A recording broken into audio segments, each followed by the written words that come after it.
Hi there, this is Lee, and you're watching In the Moment, a podcast about life, the Gurdjieff work, and many other things. Yesterday, the subject of the holy planet purgatory came up, and I suppose you could argue that just by saying that, you're going to realize that this podcast may be for Gurdjieff geeks. I don't know. But the question about the holy planet purgatory was whether or not everyone eventually ends up there. And in order to examine this question from my personal point of view, we're going to have to get into a little theology. There's something about Beelzebub's tales that's very Greek Orthodox. It is a more or less new cosmology, but it's modeled to a large extent on Gurdjieff's Greek Orthodox background. And as is the case in many flavors of Christianity, it has a punitive mechanism built into it. It's got Hasnamuses, who are basically bad people. It's a fancy word for them, but there you are. And it's got the planet retribution, the holy planet retribution, where the Hasnamuses end up if they're really bad. And even the people that aren't really bad, the souls who are pretty good but not good enough, they end up on purgatory. Okay. A vastly simplified version of Gurdjieff's cosmology, and I'm sure you ought to be grateful for that because it's a very complicated cosmology.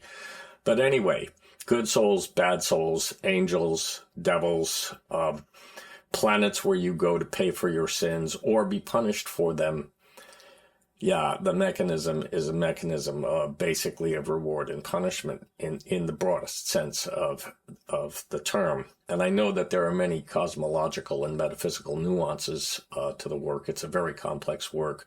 So I am, in fact, drastically oversimplifying it. But I'm doing that in order to get to a point. And that is that the accepted doctrine of salvation, as it were, in modern Christianity, as espoused by David Bentley Hart and others, is that salvation is universal. How does that differ from Gurdjieff's cosmology? Well, in Gurdjieff's cosmology, you can only get a soul if you earn it. I personally know that's false, but okay, that's what he says. Maybe he was just trying to light a fire under people, I don't know. But I don't think this. As I said, everyone has a soul, and in modern Christianity, we believe that every soul will be saved. Well, okay, that's an intellectual position to take, and it's taken on theological grounds because God is infinitely merciful, and an infinitely merciful being is unable to create a cosmos, where every soul is not ultimately saved. So there. And basically,